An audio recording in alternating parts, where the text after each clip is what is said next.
Now, you're not weak for going back to the same habits. You are just changing the wrong thing. Hey guys! Yes, the jazz hands are back, and it's yours truly, Lady Lara. Welcome to my channel. And for those who are new here, I say welcome. Now, this is a channel that helps young people, both male and female, make the right decisions. And today's video has to do with why you go back to those things that you have told yourself over time that we're not going to do again. And what we've come to realize is that habits, be it good or bad, have a particular process. It's more like there's a trigger, there's a process, and there's a reward. And sometimes it may not just even be a reward, it's just a relief. More like you're stressed out, and then your brain tells you, okay, let's just rest. So you end up procrastinating. Person, I don't want to anger this person. So you choose peace. That's you being a people pleaser because at that point in time, you're not able to stand up for yourself. I can keep on giving examples over and over again, but there's this common example. Like you tell yourself, okay, I am not going to do this thing. But over time, it has been giving you some form of pleasure, some form of relief, and it just becomes your natural routine. And your brain, as smart as it is, sometimes does not sit down to consider certain factors.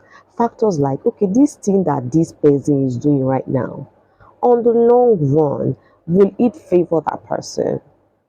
All it's thinking about is, okay, this thing that Lara is doing at the moment, does it give her relief? Does it give her a reward? If the answer is yes, that's the end. Like class is like, okay, it's giving us some form of reward, some form of relief. So who am I? Who am I to counter that? So that is why you find yourself going back to that same thing over and over again. Like I always say, your brain is transactional. Your brain expects a reward. So once you don't give it that reward, it's like, what's happening? Like, what's happening? You get anxious, you get angry, and you begin to throw a tantrum. There is one thing that many of us are not aware of. Now, your brain is looking for that reward, or your brain has offered you that relief. Now, this is where the pattern happens. Now, your brain clings to what it is used to. That is where the idea of what self-sabotage comes into play. Trust me, if you could ask somebody who's addicted to drugs, sex, whatever, name it, they don't naturally like what they do. But you can't just help it. It's that feeling of, oh my God, like I'm doing this. You're feeling some kind of way and you go back to it. You need to look at when the pattern happens, what you are doing, what are you looking for as a person, and that is where the change would happen. And why it happens is because your self image has not been changed. You keep on telling yourself, I want to do better, I want to be better. But you don't just wake up on a Tuesday morning and you are a different person. No, it has to do with you being intentional with certain things that you do. You looking at yourself and say, okay, this thing that I'm doing, what is it offering me? Is it giving me some emotional relief? What is it doing for me? And then you need to ask yourself certain questions. This thing that I'm doing, is it good for me? On the long run, would I like who I become if I continuously take part in this particular habit? So it has to do with what you replacing your identity, who you want to be known for, how you want to look at yourself.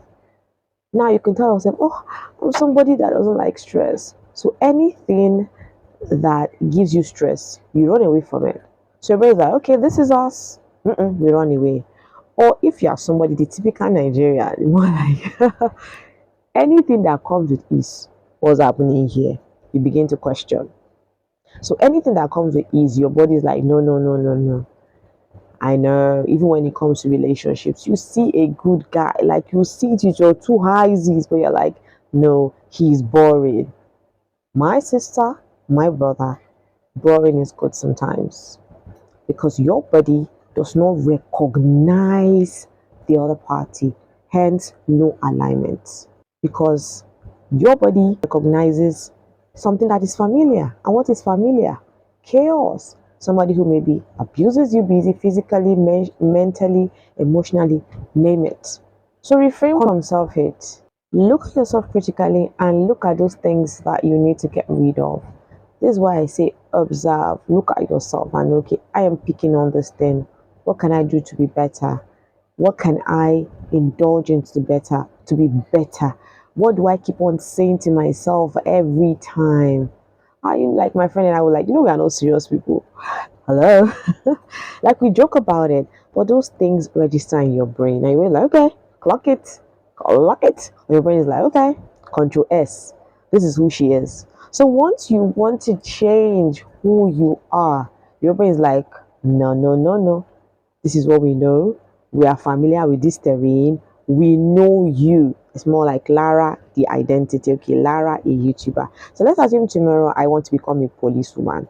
I cannot walk into the police station and say, okay, hey guys, I am a YouTuber. No, you cannot build a new identity with an old self image. So you need to sit down, talk to yourself. This is what I was before, but this is not who I want to identify as. And we live in a world where we identify as so many things. So how about you join the bandwagon and identify with the right things? I want to identify as what a goal-getter. I want to identify as somebody who is consistent. I want to identify as somebody who is happy. I want to identify as somebody who is consistent. So you need to change your self-image, how you see yourself. It has to do with you. It starts and it ends with you. Question is, it's not what do I need to stop? The question is, who do I want to be when nobody watches?